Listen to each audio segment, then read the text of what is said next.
This is Pet Life Radio. Let's talk pets.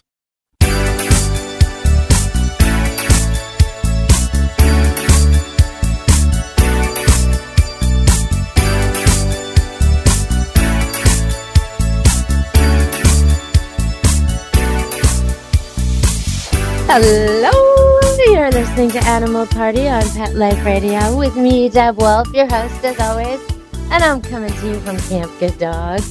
And if you want to see our campers, we have some great videos posted on Facebook, Camp Good Dog. We show the campers who come and go here. It's a boarding kennel, so the people go on little trips or get busy with work or whatever. Maybe they need to use their house for a wedding or something, and the dog comes here, and it has a total adventure in the forest and the meadows, and it can swim in the pond and run around with other dogs. It's kind of like a dog's dream vacation, you know, not a fancy hotel. No. They get to get good and dirty and muddy and play with other dogs. And of course we clean them up again, but it's just a total farm experience, like waking up every day at the dog park with all your friends there.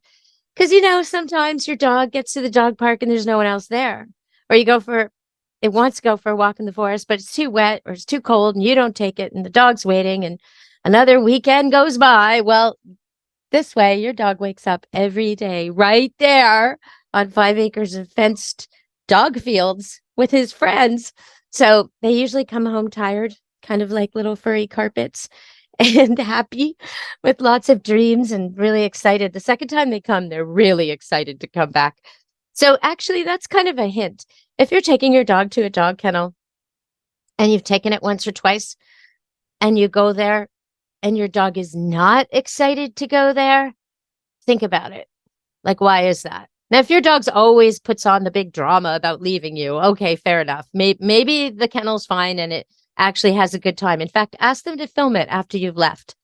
If you leave Rocky and 10 minutes later, he's thrilled and happy and doesn't even care and is having the time of his life, ask them to show you that video. Because sometimes I do that for people where the dog is a real drama queen. She hams it up so much. She wants them to know she's going to miss them. Oh, no. And then as soon as they're out of the driveway, she's like attached to my leg, all happy and perky. And her acting job is over and now she can enjoy the moment. And so for dogs like that, you really do need to reassure the people. But if your dog's not like that and your dog like drags its feet or won't get out of the car, doesn't want to go to the kennel, find another kennel, because chances are there's one that your dog will want to go to. Okay, so I have so much to talk to you about. So much.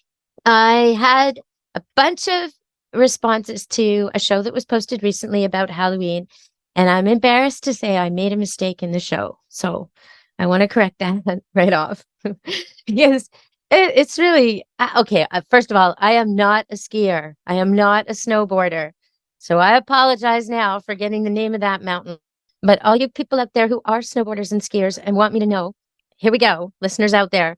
Those huskies I was talking about in the show a few weeks ago, the Halloween show, those huskies that needed a home that were found loose on the Ski Hill Mountain, they were found on Hemlock Mountain. And the place they were found is called Sasquatch Resort. And I made a mistake and called it Hatzick Mountain, but I've been corrected and told that Hatzick is a valley. There's no mountains in Hatzick. What was I talking about? Okay, so the mountain range next door to Hatzick, called Hemlock, where it's rumored Sasquatch lives, is where these two dogs were found. So how noisy is a husky when it's howling? 10 miles. 10 miles, they say, you can hear a husky howl. Now, I think that could be an underestimation because it would depend also. Is it a foggy day, clear day? Are there other noises? What's the weather like, the wind? I think 10 miles is underestimating the husky howl. Okay, everyone, we're going to go to break and come back on Animal Party on Pet Life Radio.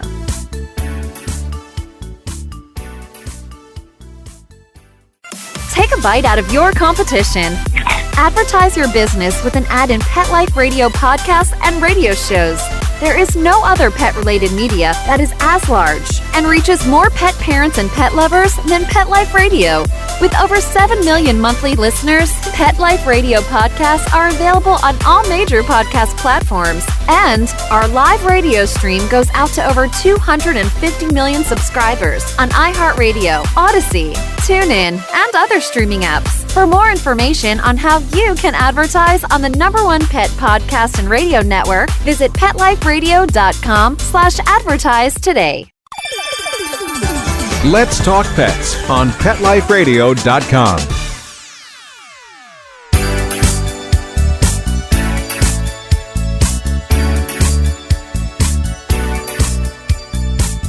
Hello, we're back on Animal Party Pet Life Radio, and actually, I can get huskies howling with my howl. I can get greyhounds howling with my howl. They have a special device that makes a noise that is used at the track when they let the fake bunny go, and the greyhounds are supposed to chase it. They have this device, and when they have greyhound rescue, greyhound club, greyhound breed events. At one point in the event, the highlight of the event, usually, they will squeak this thing, and all the dogs will go bananas. Some of them will start singing and howling, and it is a beautiful thing to experience. But if you want to get your dog to howl, okay, now make sure you've taught your dog quiet first, because if you start teaching your dog to speak or to howl, and then you just have a noisy dog, and he thinks that's what you like. So make sure you work on quiet. But if you want to teach your dog to sing or howl, the way to do it, I found musically, is you hit a note, a strong note, and then you go lower, just a half note lower. And if that doesn't work, go another half note lower. So just sort of let your voice move down. So, hello, like that, instead of my usual hello. Okay, so that's just nice and bright and cheerful. Dogs won't answer to that. But if you sing that note and then lower it again, I'll do it one more time. Hello. They'll start singing with you. Guaranteed. Basset hounds, beagles, standard poodles, golden doodles. Let me think who else howls with me. All the labs, every hound dog on the planet, all the huskies. You'd be surprised. And once one dog gets going, well, they all want to join. Okay.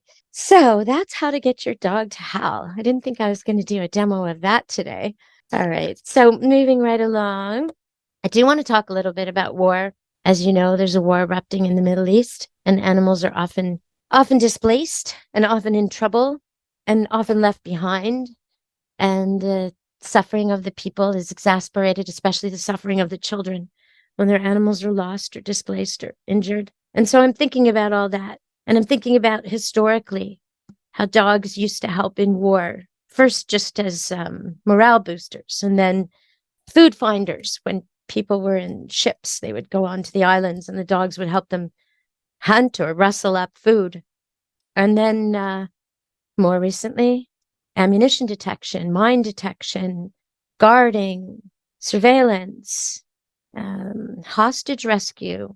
They've trained dogs to climb up ladders, enter buildings, identify the most dominant person in the room, and take him out. This is incredible stuff, what dogs can do. Russia's gone really far with this, and they sacrifice their dog soldiers in a way that is horrific. But there are all kinds of uses for dogs all over the world. And one of the most interesting uses for animals, which is a wonderful use, beautiful use, because mines are just terrible. They're so indiscriminate. They just don't target the right things. When you put a mine in the ground, it hits animals and children more than anyone. It is the most diabolical creation. But who can find a mine the best, better than a human? A rat. A rat can find a mine better than a human, better than a dog, better than anything. A rat. And a rat can be trained to find a mine.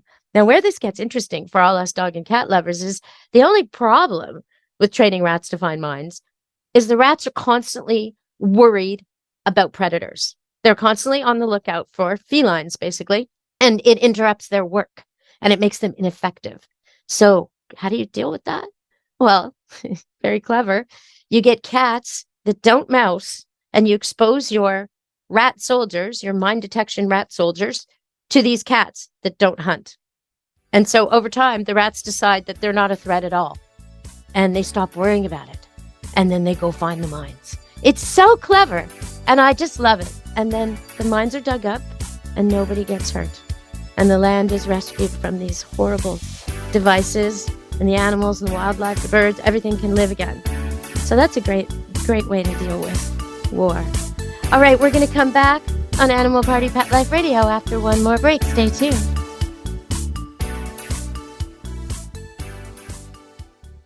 Molly, here's your dinner. Zeus, that's not your food. Don't let that happen to your precious cat. Elevate your cat's eating experience with the Cat Tree Tray.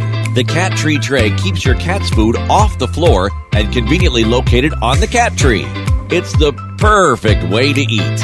It's a beautiful wrought iron tray that easily attaches to your cat tree and keeps dogs and other critters out of your cat's dish. A must for multi-pet households. There's a 6-inch tray for large bowls and a 4-inch tray for smaller bowls. Purchase your Cat Tree Tray today. Go right now to cattreetray.com. That's cattreetray.com. cattreetray.com. Let's talk pets Let's talk pets on Pet Life Radio. Pet Life Radio. PetLifeRadio.com.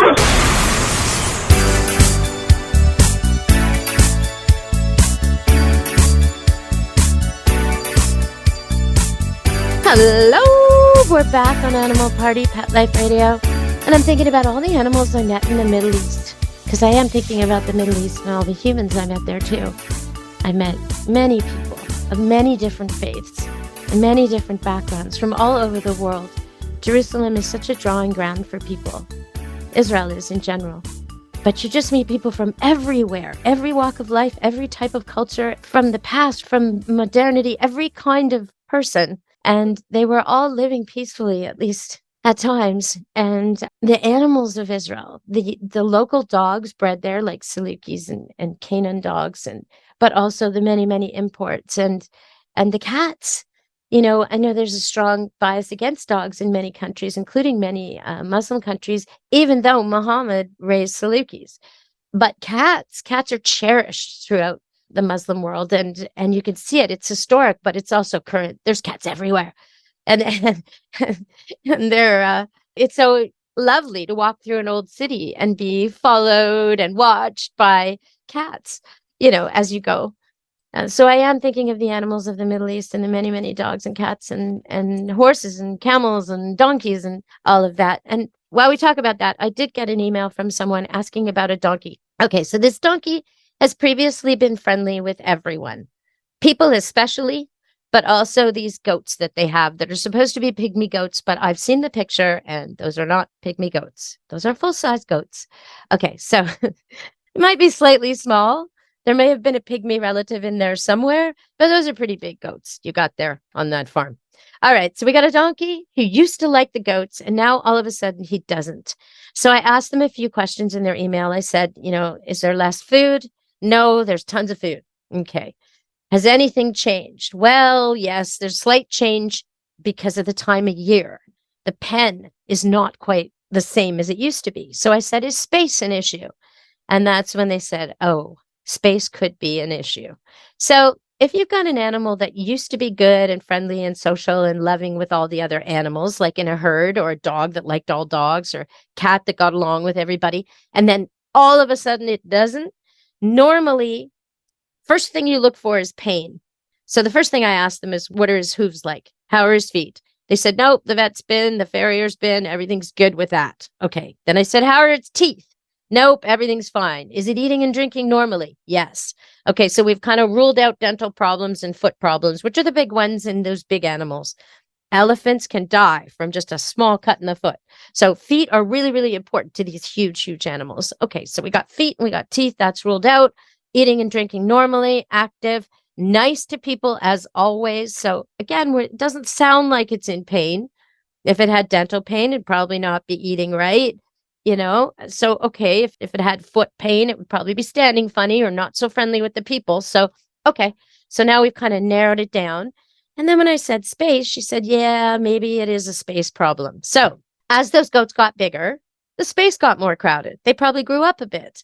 They probably were told they were pygmies because they were babies, and now they're not. And there's less space. Also, because of the climate, the pen gets smaller in winter and larger in summer, and there's more to forage in summer. So in general, the area is bigger and provides more grazing in summer. So what are your solutions? Sell some goats so there's more room, or make them a larger area. Those would be my two solutions. Try those two suggestions. Make a larger area or get rid of some goats. Free up some space so it's back to how it was and everyone can get along in harmony again. All right, everybody. Well, I guess I should talk a little more. We had another email and it was about coyotes. And this one was kind of disturbing because it came from someone in Prince George and they were upset by something I said. I think it was on one of my YouTube videos. If you want to check out my YouTube, it's Deb Wolf Pet Expert on YouTube. And I post puppy videos. And last one I posted was of the 6 puppies sleeping, which I think is so funny because they dream and they shiver and they shake. And sometimes they look like they're having nightmares. And you think, what could you possibly have a nightmare about? You've not had one bad experience. But I guess there's pre-birth experiences and memories. And anyway, it's so interesting to watch newborn puppies. They've just opened their eyes. They were 2 weeks old on Thursday. I kept them a little late into the house. I should be putting them in the heated barn, but I'm really enjoying Dorita and her puppies. And I guess today's moving day. So we'll show you how they settle in now that their eyes are open and they're scampering around. It's time to get them out of the house. But if you want to see more videos of them, check out Deb Wolf Pet Expert on YouTube. So someone was telling me from Prince George, which is a city north of Vancouver, way north. And it's kind of, well, it's known for a lot of rain and a lot of snow and wintry sort of weather. But the people there have been feeding coyotes. And this is something I'm really very much against. I know it's tempting. Gosh, I know. When you get like a bunny that comes out of the forest and you've got Cheerios and you think, oh no, I want to feed the wildlife. But coyotes, you can't do it. You cannot toss them the end of your sandwich. Don't toss them your apple. I know they seem like dogs and they ham it up and they roll around and they'll even play with sticks like they're fetching. And they're just adorable if you're a dog lover. But if you feed them, they come back for food. And if they don't get food, they get aggressive. And Prince George has had people, grown adults, put in the hospital from coyote attacks. So I understand your point. Okay, this guy says, I don't see the problem with feeding the coyotes. I toss them the end of my lunch or a piece of fruit, and I got a really good throw. So they're very far away, and I don't see the problem. That's one of his, I'm just quoting from his very long defense of feeding coyotes. Okay, so he has a very long arm, and he can throw very far. Do you think the coyote's stupid enough to think that that food didn't come from him? It's not. It's one of the smartest canines on the earth, one of the oldest canine on the earth, surviving everywhere, like everywhere, surviving in cities and golf courses and forests and urban environments and wildernesses and exploring and thriving. And it knows you fed it, buddy. And it knows that food came from a human. It smells your scent on the food. It hears you. It sees you. It tracks you. And it will be back to that same spot. And when the little kid with the little throw can't quite throw it far enough, or the baby in a stroller is eating and is being pushed along, that coyote's going to grab that apple right out of that kid's hand and maybe hurt the kid. So coyotes have heartworm. They got they got rabies sometimes, but they really do have heartworm. Like they're hugely affected by the diseases that hurt your dog. Mange, stuff that's so hard to get rid of, if not impossible, stuff that will hurt our animals. So we really don't want them coming closer and closer and pooping and peeing where our animals go, where we go, where our children go. I mean, come on, man. You in Prince George, give your head a shake. Come on, neighbors, get this guy under control. He's causing you a coyote problem. Mister, you are the problem. You are the problem. Stop feeding the coyotes, because when your neighbor's kid gets bit, it's your fault. All right, everybody. And I feel bad for the coyotes. If this guy wasn't there feeding them, maybe they'd be back in the woods where they belong, eating the rats and the other things that live there, the squirrels, and not bothering anybody. Oh, man. All right. Well, thank you anyway, sir, for sending me your comments. But as you can see, I really highly disagree with you. So next time I'm going to tell you all about something new in Canada that I think is kind of interesting. A doctor can write you a prescription to go outside. It's an outside prescription. And when they write you this prescription, you can actually take it places. So they say your kid's too stressed and your kids need more outdoor time. They write you this prescription and you can get in half price at the zoo. Really? Because people aren't outside enough. Isn't that interesting? So it's called Healthy by Nature Canada. That's what it's called. And I'm going to tell you about that next time. All right, everyone. So my best wishes to all the people in the Middle East and for a good resolution. And may things go well. And I'm hoping the animals are there to comfort them and there to keep them safe. And that when they get back to their homes, their animals are there.